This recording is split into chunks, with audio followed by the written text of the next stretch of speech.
Alrighty, let's make a start, everyone. Welcome, welcome, welcome to our workshop this Sunday. It's great to have you all here.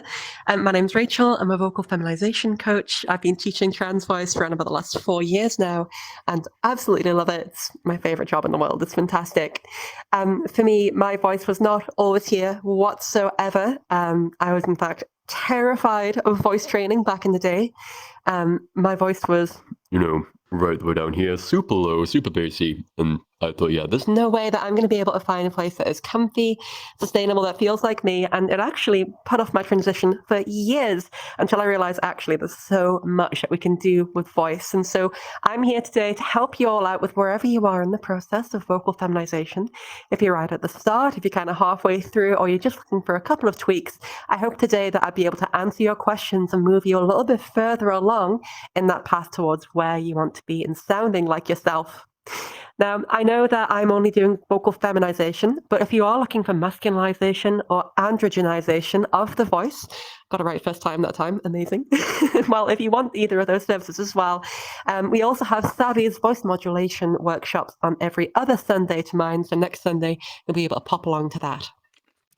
Our other coach, Jess, also teaches here, and her classes go on, I think, on Thursdays and Fridays, or Fridays and Saturdays. They move sometimes, so please do check the notice in the Discord to see when that would be best for you.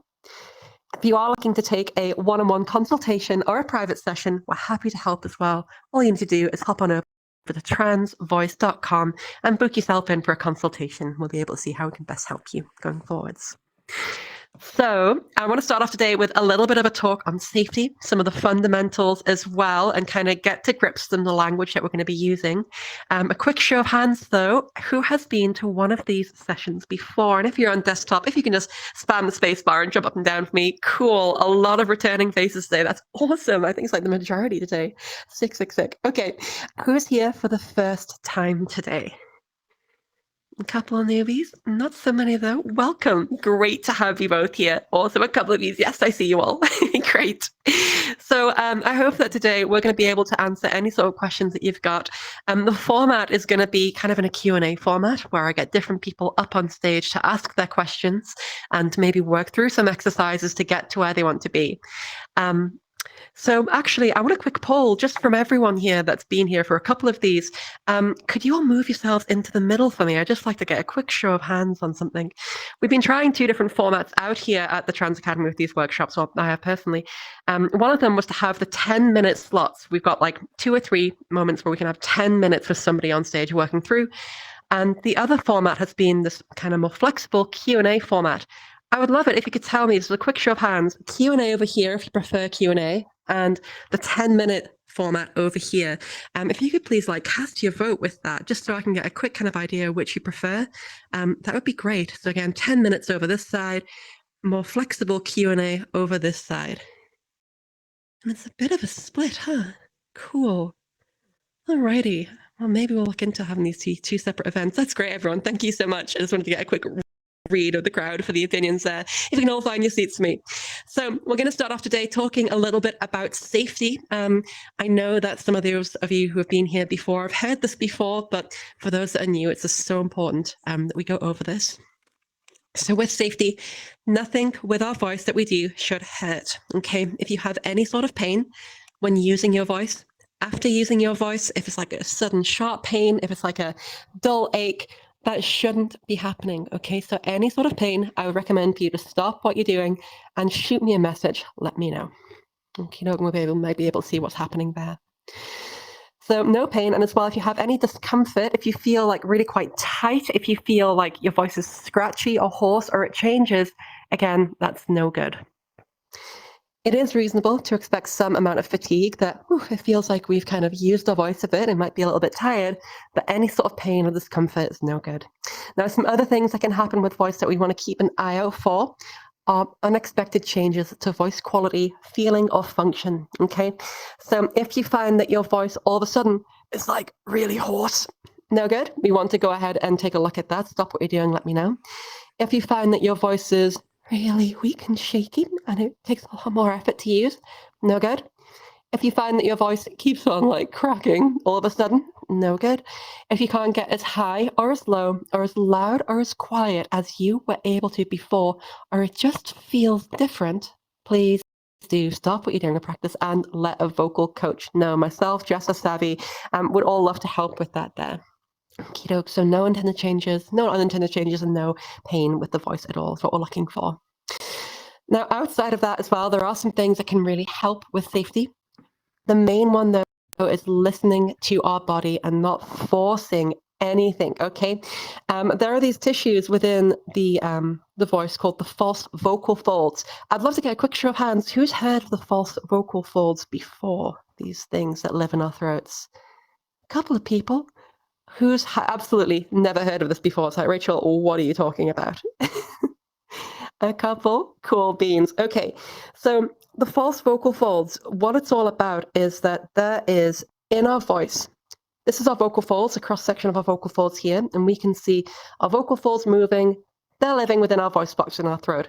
But above that, we can see these little bits here, these little kind of flaps that live above the vocal folds. These are called the vestibular folds or the false vocal folds, okay? They're responsible for a very kind of unique sound within voice. It's kind of like a labored sound, like a gritty sound. If we feel that we're trying to get a new sound and we're getting like, and it's getting squeezy, no good. Okie doke. A way in which we can kind of feel this is if we imagine doing kind of like a stereotypical old person voice, like kind of a, hey, you kids. And then you can really feel that clicking in there. So if your voice feels gritty, effortful, like it's got this sort of sound, no good, that's not sustainable. We do not want that in the long term. This also applies to your whispers, okay? So 1, 2, 3, nice and clear, all good. With the false vocal folds coming in, 1, 2, 3, no good. So if you've got that rasp, if you feel squeezy in your body, give it a rest. Stop, relax, and try again to do that without that. Okay, cool. So some other things with safety as well, really quick. If you smoke or vape, try and minimize that if you can. If you drink alcohol, again, same thing. Try and minimize that. Don't practice after a night of heavy drinking at all. There are certain drugs with HRT that can affect the voice. The main one being spironolactone. Make sure you get plenty of water in, okay, to keep nice and hydrated. With water, try and drink about an hour before a session because it does take time for this all to kind of affect the voice where we want it to. And as well, know that with different volunteers that we'll have up on stage and myself, no one gets here overnight, you know? I mean, it's really, really rare that someone is just going to be able to go, oh yeah, bip, bip, bip, and then do it, right? It's a marathon and not a sprint. And so I want you to know that although it's tempting to compare ourselves against others, please try and compare yourself to yourself. It's better for your mental health. And also, it just means that you're not going to be pushing or squeezing or getting too far away from where we should be with our voices. Alrighty, so that's the main bit of safety out of the way. Now I want to go over some quick theory as well, so we're all on the same page here. I want to start off by asking somebody, what is one of the big 3 things that we're changing in voice to be able to go from one gender to another? I'm going to ask you all to raise your hands or jump up and down if you know an answer. Then we'll go through it and talk about that thing for a bit. And May Kitten, hello, I saw you jumping up and down first. What's one of these things that we're changing in voice? Hi, pitch. Pitch, absolutely. Pitch is a huge one, 100%. So pitch, how high or low we go, it's all about how fast our vocal folds are vibrating. For mask voices, typically this takes place anywhere between 70 and 180 hertz, you know. There's a lot of overlap in pitch though. With feminine voices, the average cis woman's pitch is around about 200 hertz, which is around about a G3. Now, if I'm making these talking about these notes and you're like, what the heck is a G3? What is 200 hertz? Best thing to do is to download an app called Voice Tools. It's got loads of different tools in here that can really help you on your journey. One of them being these tone generators here. So there's our G3. But hitting a G3 by itself isn't going to do the ticket, isn't going to do the trick. So, like, if I'm talking on this G3 and my other factors are off, it doesn't really matter about the pitch. So there are some things that we also need to change outside of pitch, but let's do a quick exercise together. I want to see how the crowd's pitch matching is. We're going to go through a few different tones, and what I'd like you all to do is to match me on these tones with a nice, soft ah sound. We're going to start easy, and it's going to get a little bit trickier as we go. But what I'm going to do is I'm going to make this tone first, and then I'm going to replicate it, and I'm going to count you all in, and I want you all to give me a nice soft ah with this tone. Here's the first one. Ah. Alrighty, everyone. Here we go. 3, 2, 1, and ah. Beautiful, well done. Gorgeous, yes. Okay, let's go up a little bit. We're going to go up to the E3 now. This is at 165 hertz again. Have a listen, then I'll count you in. All right, here we go. 3, 2, 1, and yes, well done. Gorgeous work. Excellent. Okay, we're going to go up a little bit higher this time. We're going to go up to the G3. So it's a bit of a bigger jump, but this is the average cis woman's pitch right here, and a great one for us to aim for. Have a listen. All right, here we go all together. 3, 2, 1, and awesome. Woo! Great. All right, we're going to visit 2 more pitches here. The next one is a really handy one to reach. This is an A3. It's all well and good speaking at a G3, but if we're going here and this is the highest we go, we don't really have much real estate to move our voice around. So let's go to the A3. This is at 220 hertz. Again, have a listen to mine and I'll count you in. Okay, here we go, everyone. 3, 2, 1, and woo! Great. Awesome. Now on this next one, some of you may be tempted to flip into what we call our M2 or our falsetto. This is our Mickey Mouse voice, our whoop, hello sort of voice. We're going to try and stay out of there if we can. Okay. We're now going to go up to a B3. This is at 247 hertz. It's pretty up there. Again, I'm going to count you all in, and here we go. 3, 2, 1, and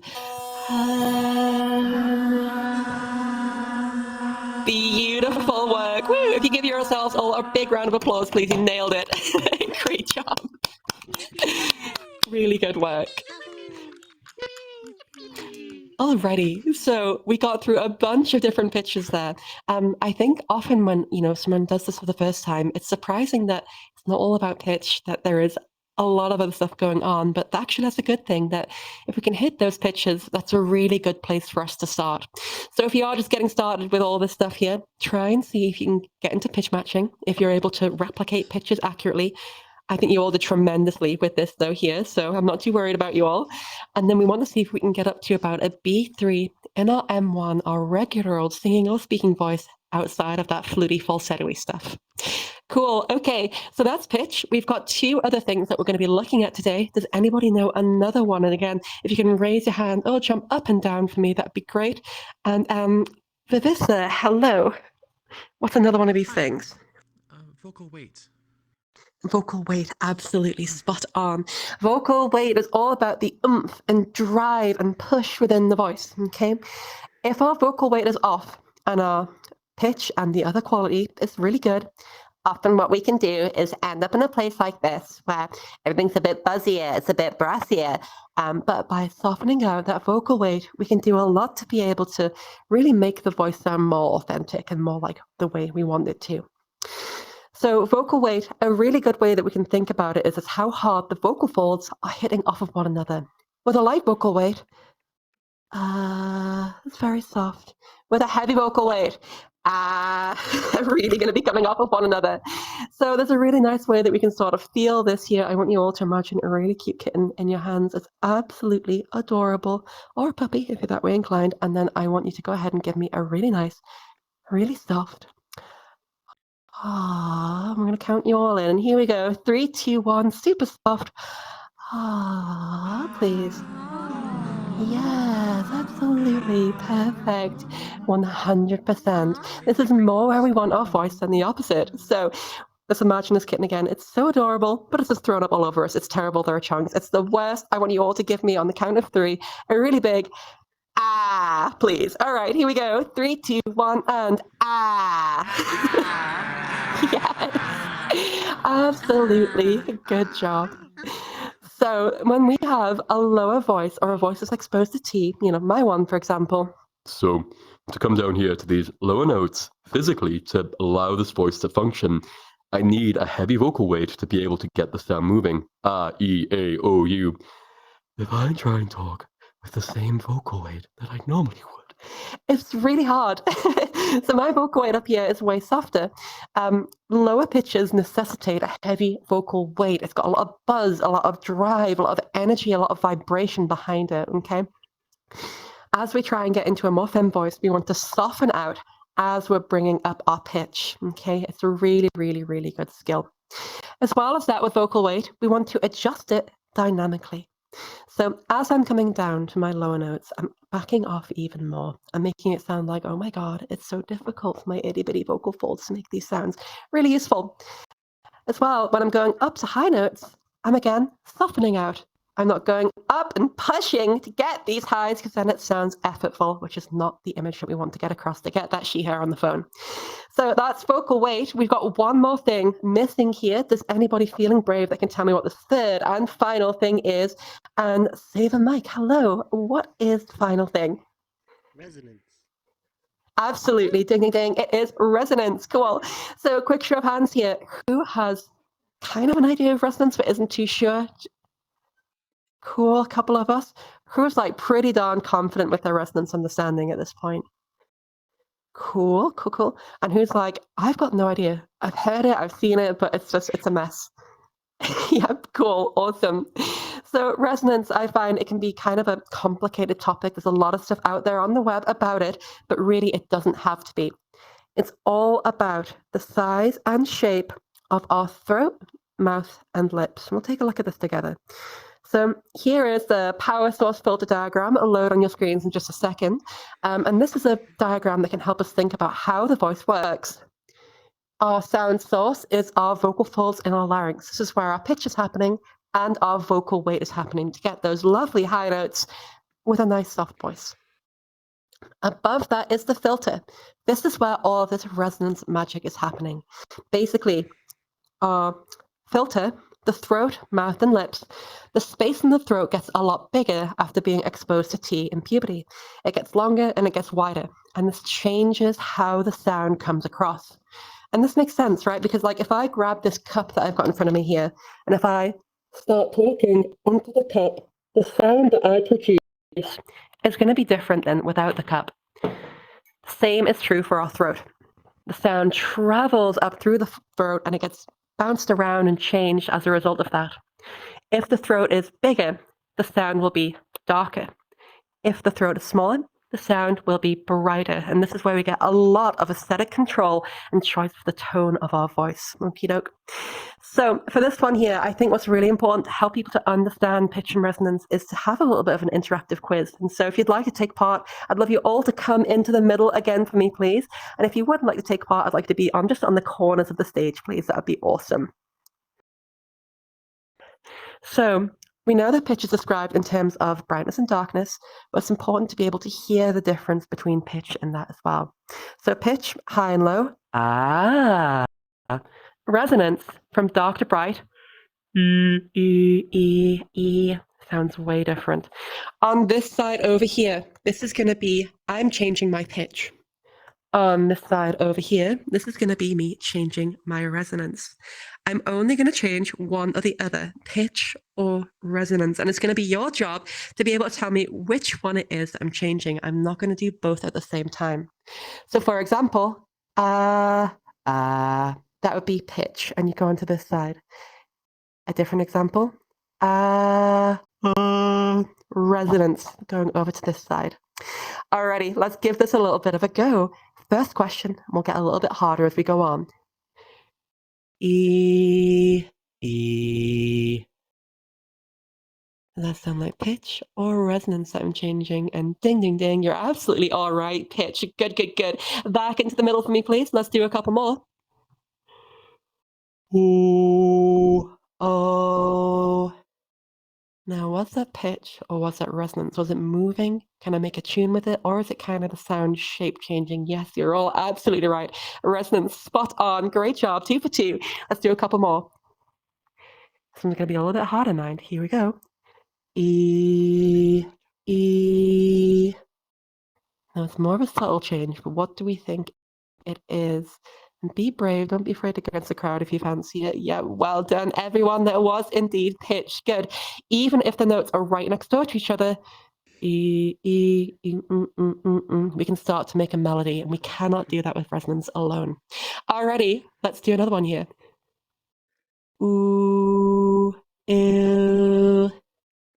Does that sound like resonance or pitch, do we think? Well done. The answer was indeed resonance. Cool beans. Give yourselves all a big round of applause. Woo! You did great. And if you can all take your seats again there for me, please. That would be awesome. Great work. Alrighty, so we've got pitch, high and low. We've got weight, hard and soft. And we've got resonance, this idea of brightness and darkness. So if you're just starting out with this stuff here, your job is to be able to understand each of these different levers, these different dials that we have within voice, and be able to experiment with changing one without changing another. It's good for you to be able to get up to a B3 in your M1, and for you to be able to experiment with vocal weight as well, seeing if you can do those pitches with a hard vocal weight or a soft vocal weight. Okie doke. After that, it's all about bringing it all together and starting to stay in the target zone. Okie doke. So with that in mind, we're going to go for our first question and volunteer today. Again, the format is going to be that if you've got a question, we're going to get you up on stage to ask that question, answer it. We may go through a couple of exercises as well, but I want you to know that there's no question too big or too small today. It's just whatever question you have. To do this as well, I'm just going to take a volunteer out of the crowd at random, but I'd love you again if you're on desktop to spam that space button or to raise your hand for me, and we'll try and get to you as well. It can sometimes help as well if you're on a small avatar and you're right at the back to come forwards because it gets a little bit small. Okay, cool. So let's start off with this side. Does anybody have a question that they'd like to come up on stage to be able to discuss? Yep. Ooh, not too many actually. Anybody feeling brave? Yep, Aurora has. Hello, if you can come up on stage, please, for me. Thank you so much. Alrighty. Oh, Aura, not Aurora. There we go. Good reading, Rachel. Hello, Aura. How are you doing? Hi. Welcome, welcome, welcome on stage. So I'd love to know what is the question. How can I help? So my question is, I have a little bit of a problem when to keep like my voice a little bit higher, or in general a little bit more femme when I get excited, or in general if like it's more energetic and stuff like that. Anything that maybe help with that? Yeah, for sure. So when we're starting to get excited or energetic, it can be hard sometimes to keep our vocal weight where we want it. And I think it's a good idea for us to model our target voices after the voices of cisform, because ultimately that's what a lot of people's brains are wired to be able to perceive gender in voice. What we see with that often is that the pitch will rise. That in an accompaniment with a higher vocal weight, that the pitch is also going to come up and that resonance needs to stay really nice and on target. Often when we're swept away in the moment, our resonance can kind of drop a little bit here, and that vocal weight is going to come up. So we just want to be nice and sure that we can keep everything else as tippy top as we can. Another thing outside of that kind of awareness and exploring pitch upwards is going to be exploring RM2 a little bit. So if someone's like saying something shocking, it's like, oh my God, no way. We can start to explore the M2 and start to use that as a bit of a place where we can go into and to express ourselves a little bit better.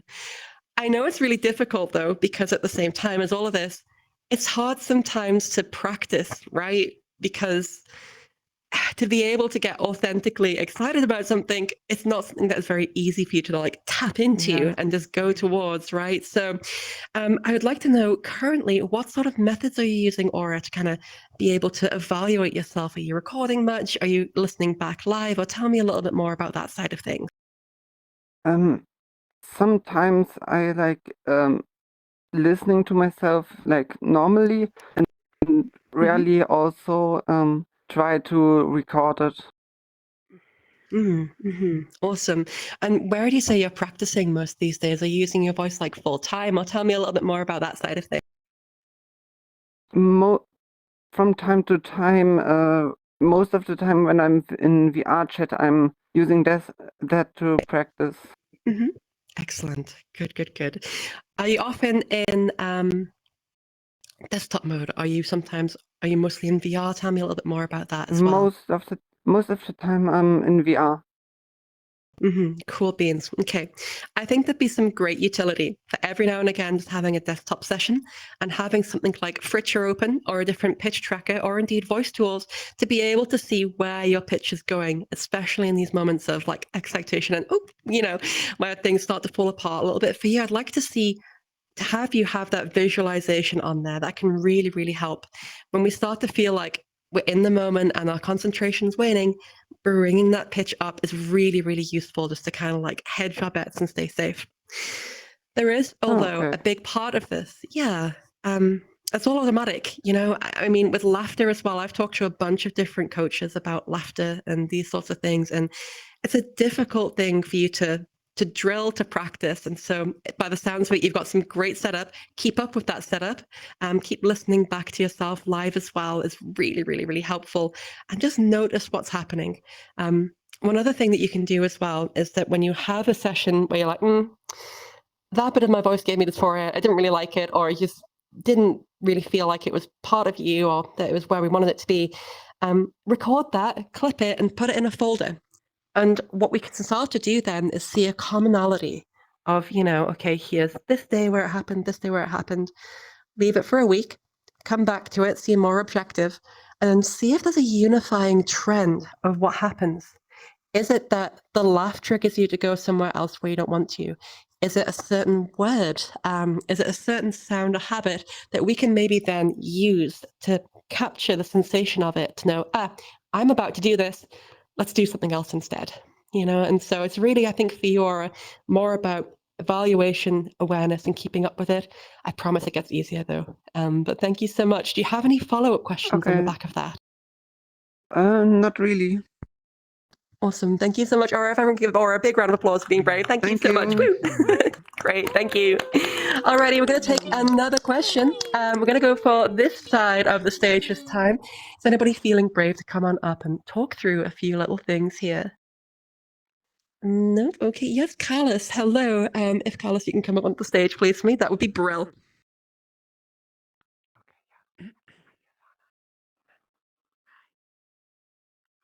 Welcome, welcome, welcome. If you can come onto this side for me as well, just for the camera and such.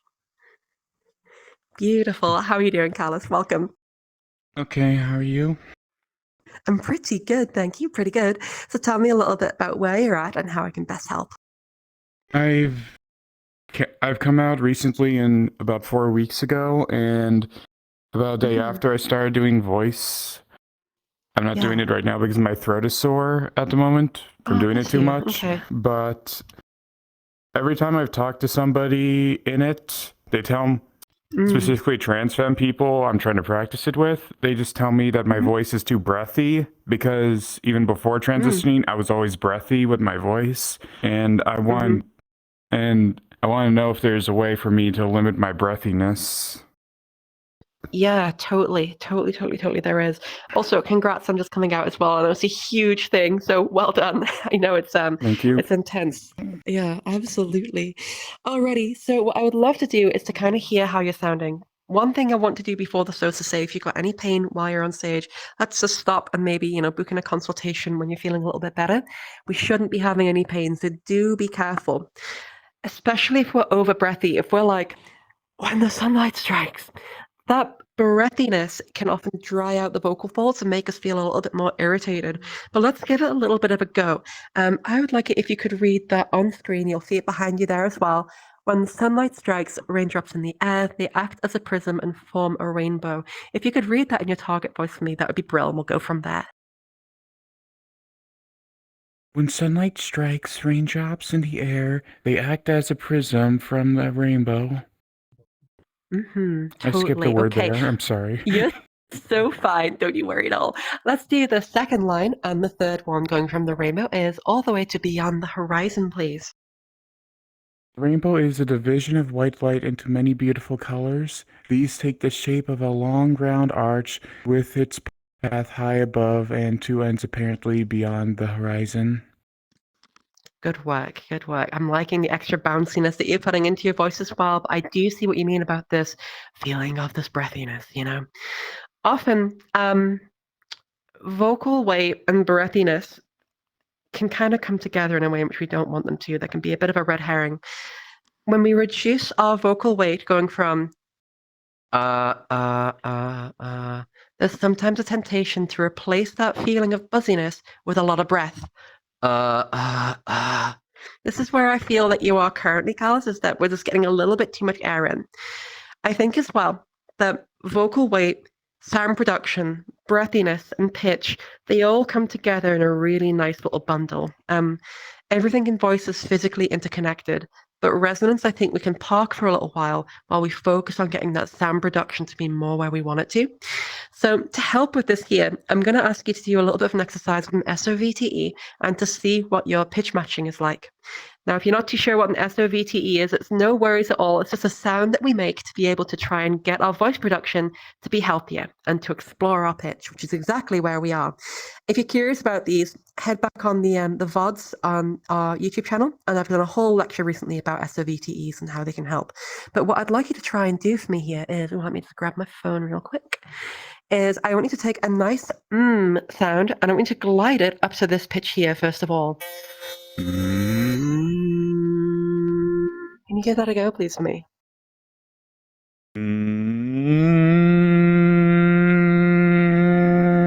Beautiful, good work. Okay. Lovely, thank you. You definitely hit that note, but then went way past it, but it's all good. That note was perfect. Alrighty, now we're going to do this again here, but this time with the when you feel like you've hit the note, we're going to hang out there for about a second or two. But I want you instead to, as you go upwards with this to get a little bit softer. Take your time with it. Have a listen to this. My first one is going to be heavy all the way. My second one is going to be softening out as I go up. And it's the second one that I would like you to copy. So here's the first one. A lot of effort, a lot of weight. Number two. Just allowing that volume to come down a little bit and to get a little bit softer. Can you give that a go for me, please, Callus? That number 2 one.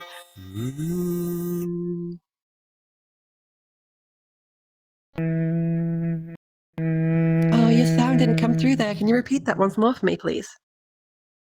Oh, I think noise suppression's on. 1 second. Okay. A little reminder as well, if anyone is wanting to come up on stage, please do make sure that your noise suppression is turned off, that you're on toggle to talk, and that voice activation threshold is all the way down as well. All right, let's give this another go. I'm going to, again, give you something to replicate here, keeping it nice and soft while getting softer as you go up. Okay.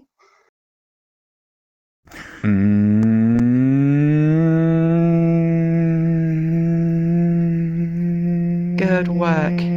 You've got it. Perfect. Okay. Let's do the same thing now, something a little bit different. You nailed that one. We're going to take a zzz sound. It's in buzz.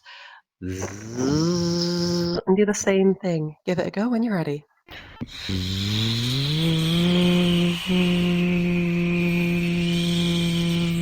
Great work. Alrighty. So now we're going to go up with an sound again. Then when we're at the top, we're just going to go into an ah sound. And we're going to say 1, 2, 3. What I don't want you to do, though, is as we go into the ah, is I don't want you to start sighing through your voice. Try and keep it nice and dry. We don't want any sort of extra breathiness creeping in. Have a listen to this. Oops, that's the wrong pitch. 1, 2, 3. What I don't want is 1, 2, 3. When you feel that breathiness comes back in. When you're ready, give that a go, please, make Alice. Take it away.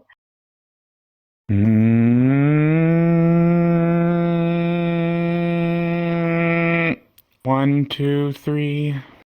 Ah, cool. We missed a little step there.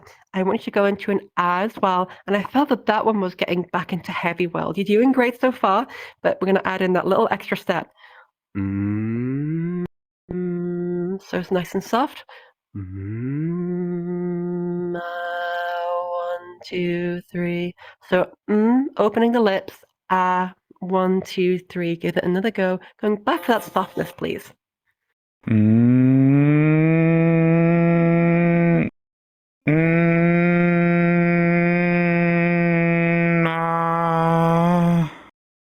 1, 2, 3. Well done, well done. I think we found exactly where the problem is for you there.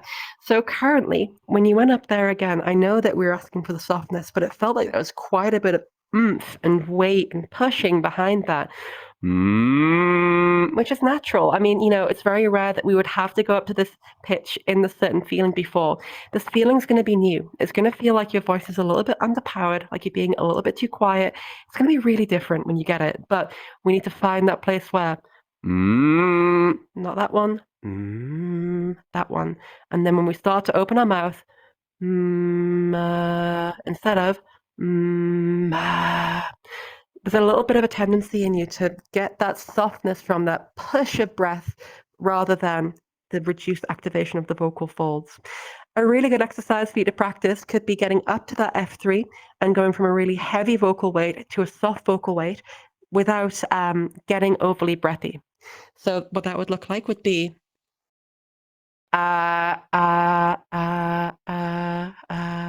avoiding Did you hear on the second one we had a lot of that breath coming in a little bit more? Cool. Okay. I want to see if we can try this together. Here we go. I'm going to go first, back to this pitch. We're not going to glide up this time. We're going to arrive right there. We're going to start heavy and buzzy, then get a little bit softer, softening out without sighing through it. Here we go. Can you try that for me?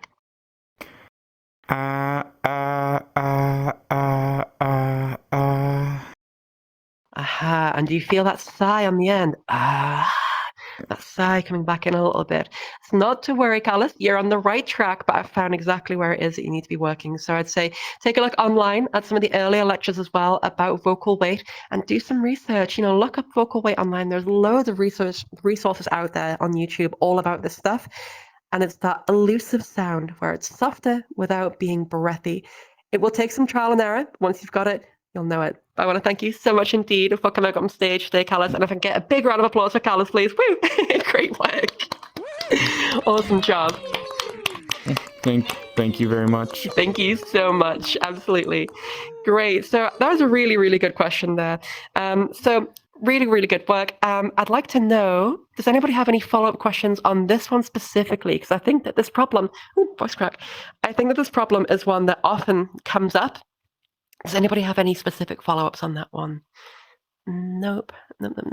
Cool beans. Lilith, was that a question? Hello. What's the follow-up question, please? So you said that using breath to compensate for resonance is it's not helpful.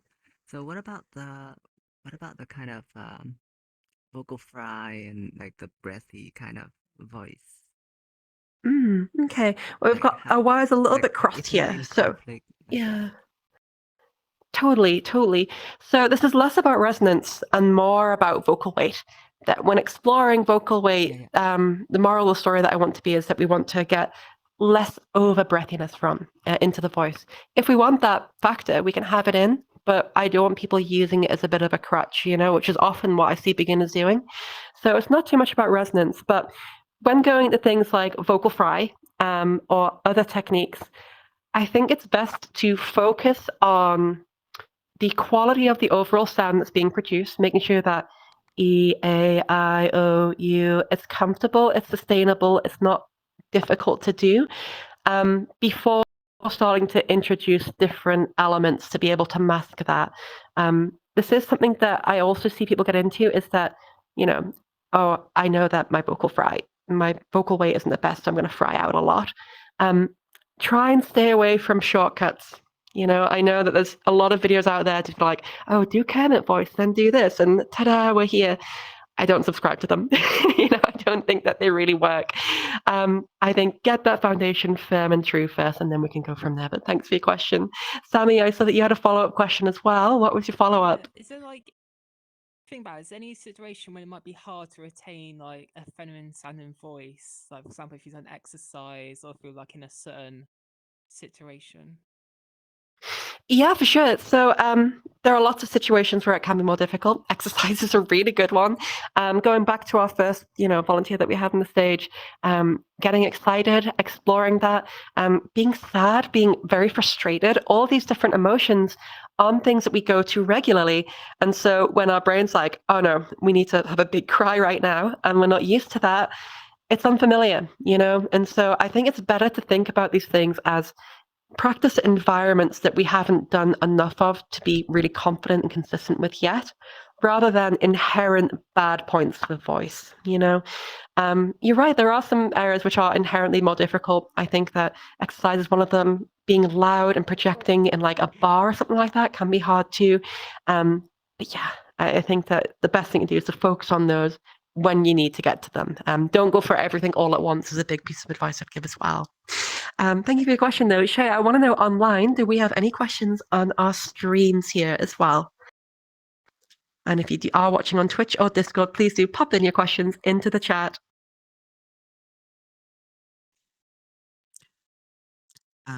How are we looking? So we have one question online.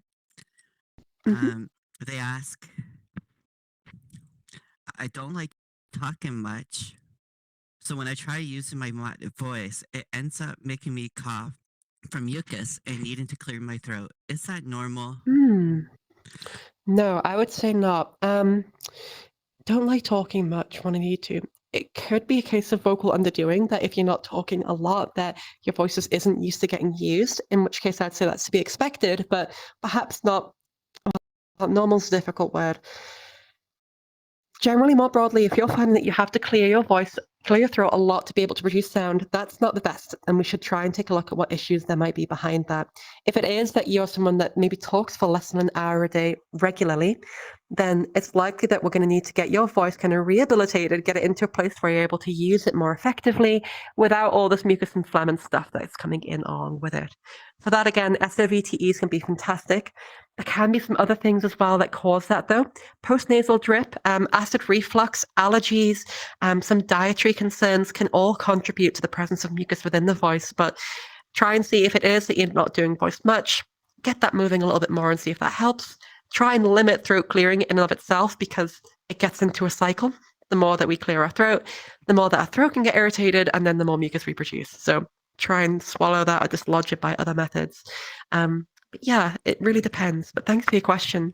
Any other questions online, please, as well? Yes, we have one more now. Asking, Perfect. do you have any tips to pull the resonance forward and out of the nose with a deviated septum? Cool. Okay. So with resonance, it doesn't necessarily have to be out of the nose. I know that there are some schools of thought or ways to get your resonance bright that will pull it really into the nose and then soften it out and balance it more. When we really try and put our resonance into our nose, for me, I don't think that's a good endpoint for us to be in. Basically, what's happening there is that wherever the breath goes, the sound goes. So our soft palate, the squishy bit that you can feel at the top of your mouth at the back, that acts as a little bit of a lever, and it says, does the sound and breath come through the mouth, or does it come through the nose instead? When all of that sound is coming through the nose, we get kind of a nasally, buzzy sound. And I've seen some voice coaches say, go for that first, then also breathe out of the mouth. So we kind of get a bright sound, reduce the R1, get it in the nose, and then back out the nose. But for me, again, it's adding another step where we don't have to.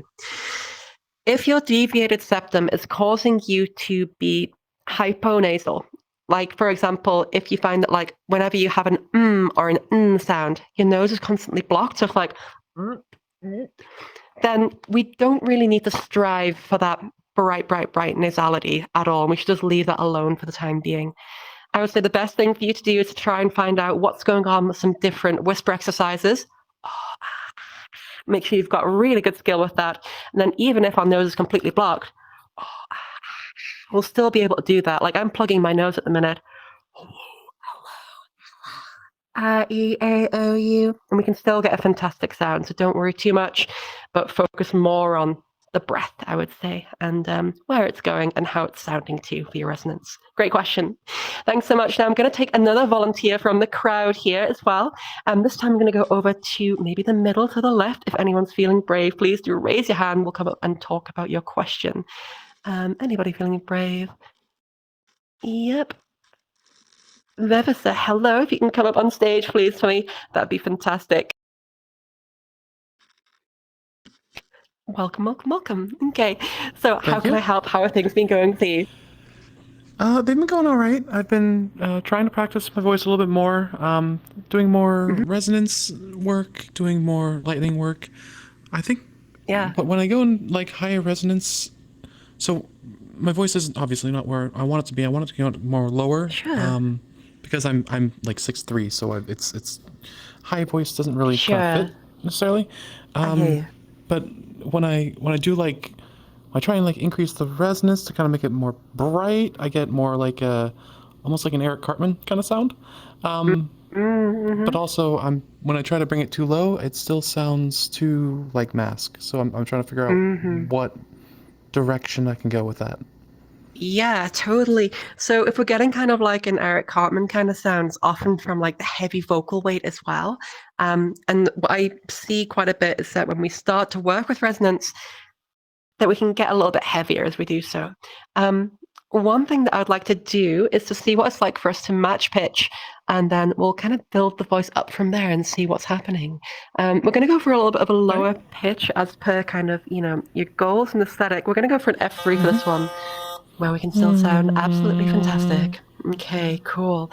What I want you to do is to go from a dark sound to a bright sound on an E, and I want you to try and just see what comes out first. What I'm looking for is something like this in 5 stages. E, E, E, E, E. Okay, when you're ready, give that a go, please. E, E, E, E, E. Totally. And I can hear a bit of that weight coming through. It's kind of getting like a buzzer almost, right? Cool. Okay. Yeah. I reckon we can start darker as well. I want to focus on the darkness first, then we'll build it back up, keeping it soft. Can you give me a really big yawn? That's perfect. Yes, let's start there.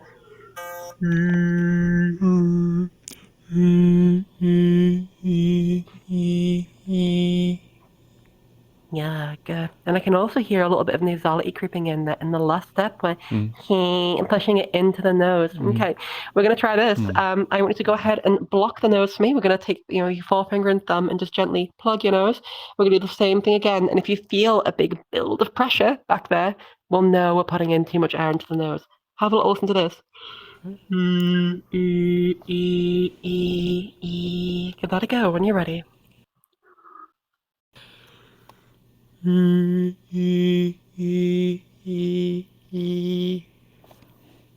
Good, good.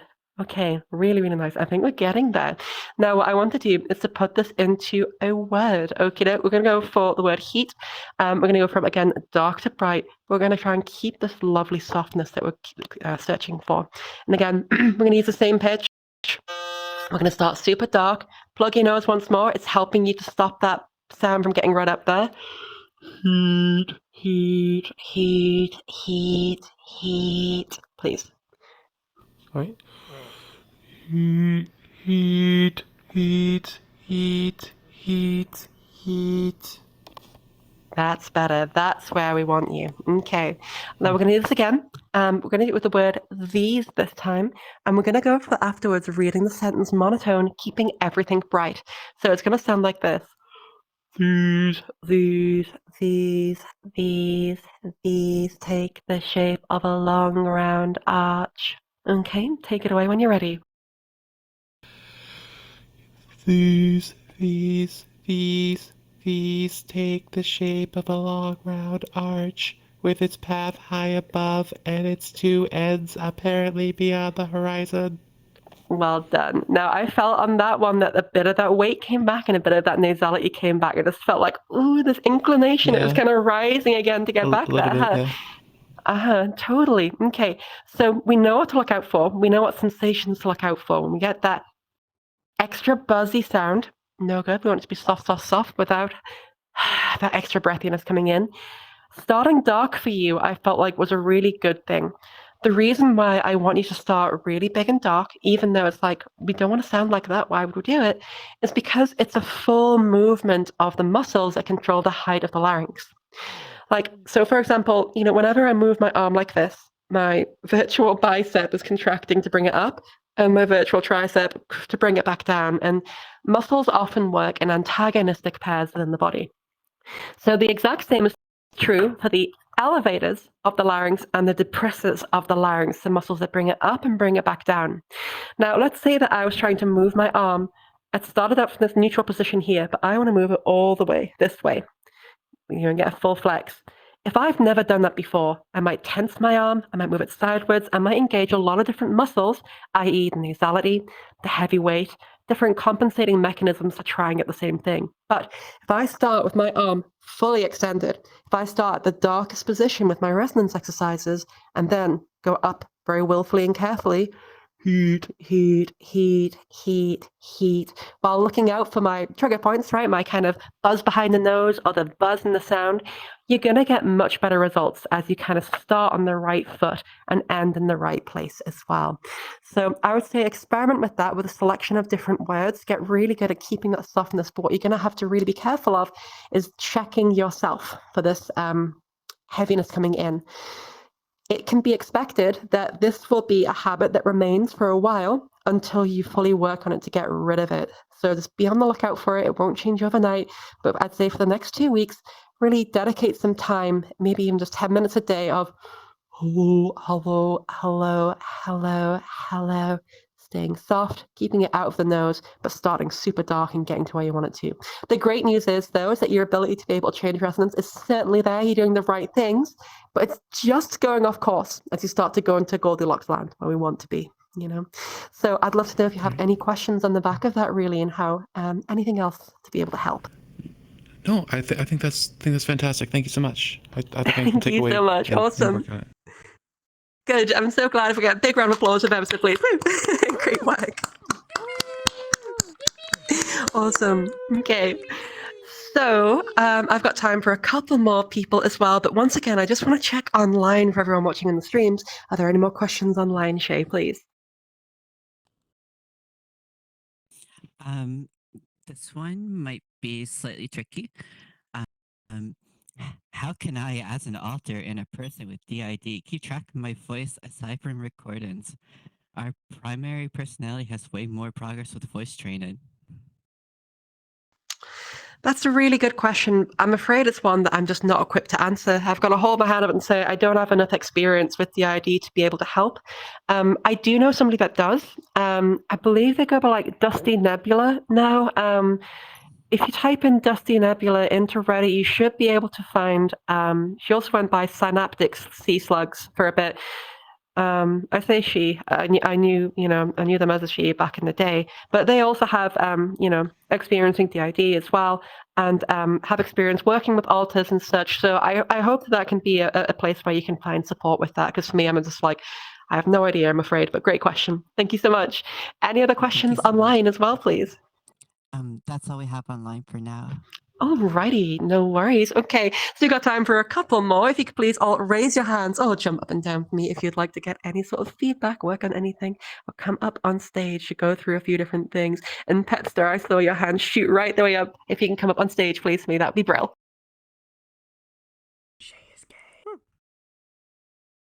Uh-huh. Oh, sure. Dusty Nebula, also under Synaptic Sea Slugs on Reddit. But I believe the Long time no see.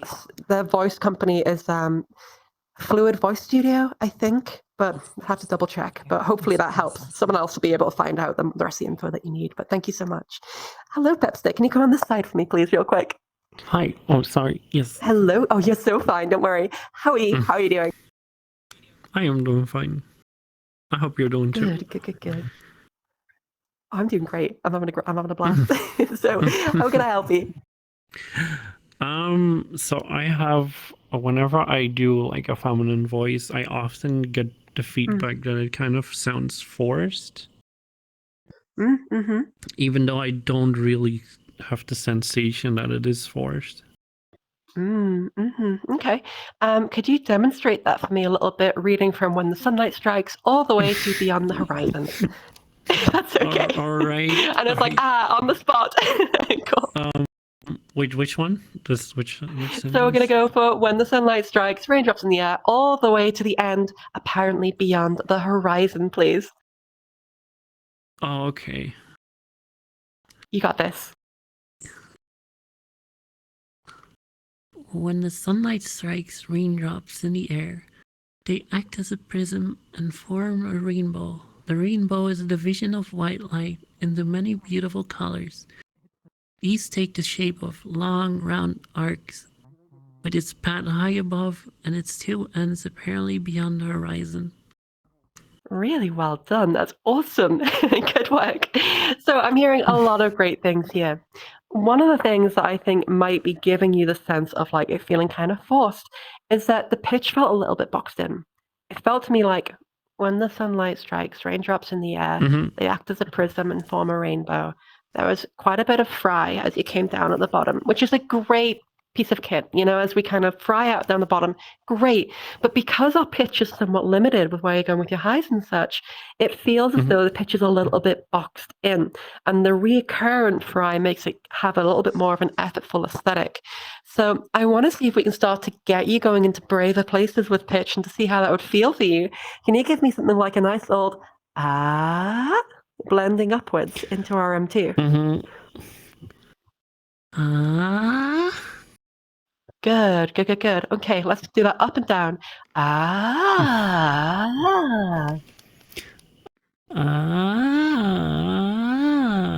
not sure if I'm like going into falsetto, honestly. Yeah, we're not at the minute, but that's all okay. Now, I want to do the same thing again, but this time we're going to do it with an sound, and we're going to try and keep it really nice and soft. Can you give that a go, please?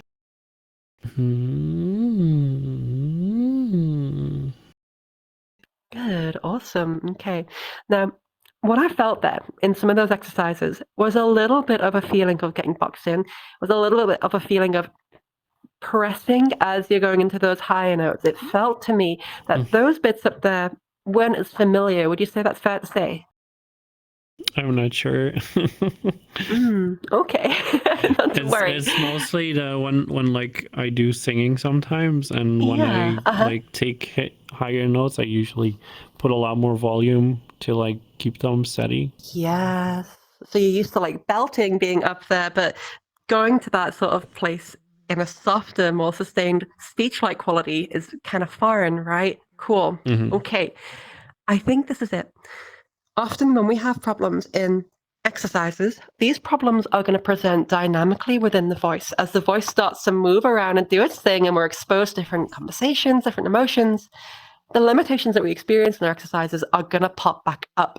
And for me currently, I think a really awesome thing for you to be able to do is to start to build a better relationship with your M2, so that every now and again we can pop right up there, no problem, that you know where it is, that we don't feel scared of it, and also that you can start to get pictures maybe again about that B3, C4 with a nice light, soft vocal weight.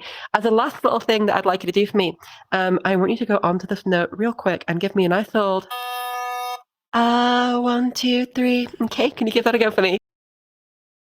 1, 2, 3. Well done. There's a little bit of a feeling of tension in there that I came across. It felt as though it felt a little bit squeezed. There's a bit of distortion in the note. Can you try again for me? 1, 2, 3. I know it's vulnerable, but you're doing great so far. 1, 2, 3. No, that's definitely getting better. That's more where we want it than the first one. Cool. Okay. So some other things that could really help you. Speaking monotone, going up to about a B3, using SOVTEs to explore your range, building more of a relationship with your M2. Again, SOVTEs are really going to help you there. And then in speech, trying to monitor how much time you're... Sorry, go ahead. What my what's EST? Do you what? Oh yeah, sorry. So SOVTE, semi-occluded vocal tract exercises. There are a bunch of different noises that we can make that change the pressure in our system, and they're really good for this sort of problem. Best thing to do is there's a whole lecture online that I did just because they come up so often. Hop on onto our VODs channel and look at the SOVTE lecture, semi-occluded vocal tract exercises. They're going to really help you out. Yeah, I'd say play around with those, stretch those pitch muscles, explore it, do so softly, reintegrate that back into speech with those M2s as well, and monitor how much fry there is within your voice. And all those things I think are going to help to open you up and get you sounding more fluid, more authentic, and more yourself as well. But I'd love to know, Pep, do you have any follow-up questions just on the back of this one here? I'm not sure. No, I don't think so. Okay, you're doing great, by the way. Keep it up. Mostly, I should just focus on those vocal tract exercises. I think that would be excellent for you. It's a great place for you to start so that you can get more agility up there and then put that back into your voice so it feels more fluid and we can get rid of some of that vocal fry as well. But you're doing great is the main thing, so keep it up. Okay, you're not far from where I think you want to be. I do have like this like feel. Sometimes I feel like I sound a little bit like Kermit the Frog. I heard someone ask this question last time too. And yeah, I'm not sure where how that comes causing from. that. Yeah, absolutely. This comes from this part of the body right here, the back down part of the tongue. When we have this kind of hello sort of sound, the tongue is getting squeezed and put into a position where it's giving us this kind of cavity kind of thing. It's got an associated feeling of tightness. I would say try and relax your tongue. You know, whenever you feel that coming in, try and practice going into Kermit mode and out of Kermit mode as well. And that'll help to build your awareness of what that switch feels like in your body so that you can be more aware of getting rid of it. I don't think it was a terribly big thing within your voice. For me, the main thing was that kind of more healthy sound production that was a little bit more flowy and less boxed in. But certainly, I think after you've done that, that would be the next place that I'd take a look at, and that could really help. All right. Yes. Alrighty, thank you so much, Pepsi. If everyone give Pepsi a huge round of applause, please. Woo, thank you so much. And with that, we're going to draw to a close for today, but I want to thank you all so much for coming along today to this workshop. I'll be back in 2 weeks' time, but until then, we've got Savvy's class next Sunday and Jess's classes as well. But thank you again all so much for you coming here. Oh my God, I can't talk at the end of this. Thank you all so much for being here. It's been a pleasure and a privilege.